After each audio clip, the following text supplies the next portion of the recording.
थंडीची आहे। राज्यभरामध्ये थंडीचा कडाका वाढलेला आहे। अनेक ठिकाणी पारा 10 अंशांच्याही खाली आलाय। आता वाढत्या थंडीमुळे शाळांच्या वेळेमध्ये बदल झालेले आहेत, तर त्याचबरोबर शाळा नियोजित वेळेपासून 20 ते 40 मिनिटे उशिराने भरतायत।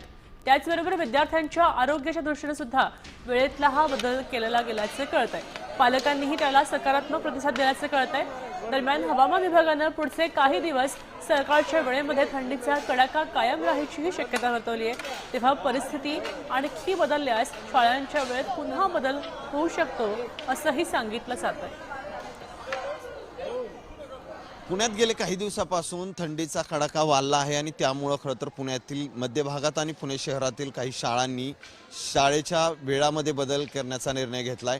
माझ्यासोबत न्यू इंग्लिश स्कूल मिडल स्कूलचे मुख्याध्यापक प्रीतम जोशी सर आहेत। येणारा डिसेंबर महिना हा वार्षिक स्नेहसंमेलनाचा असतो, क्रीडा दिनाचा असतो आणि त्यामुळे त्यांना कुठल्याही प्रकारे त्रास होऊ नये, ते अतिशय आनंदाने शाळेत यावेत आणि त्यांची झोप पण पूर्ण व्हावी यासाठी आपण हा निर्णय घेतो आणि आत्ता तो शाळेने निर्णय घेतलेला आहे। यावर्षी खूपच जास्त थंडी आहे आणि शाळेने जो निर्णय घेतलाय त्याने अंथरुणात पडायला जास्त वेळ मिळतोय आणि आवरायला वेळही मिळतोय, ज्याने ऊब येते आणि व्यायाम करायला मिळतोय सकाळी आणि व्यायाम केल्याने थंडी दूर पळून जाते। तर हा असा चांगला निर्णय आहे। ॲक्च्युली शाळेत येणं पण जास्त इम्पॉर्टंट आहे आणि पण उठवत पण नाही, त्यामुळे शाळेने जो निर्णय घेतलाय तो एकदम बरोबर आहे। मला खूप बरं वाटते, कारण की मग सकाळी उठून अभ्यासाला वेळ भेटते, व्यायामाला वेळ भेटते आणि शाळेने जो निर्णय घेतलाय शाळा पावणे 8ला सुरू करायची तो मला योग्य वाटते। कॅमेरामन सुमित भोसलेसह सचिन जाधव,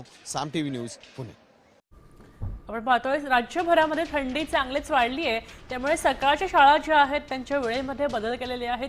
विद्यार्थ्यांना थंडीमुळे त्रास होऊ नये म्हणून हा बदल केल्याचे कळतंय।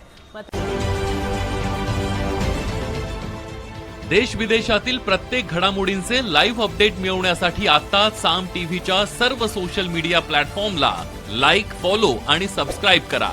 तसंच सर्व नोटिफिकेशनसाठी बेल आयकॉन प्रेस करायला विसरू नका।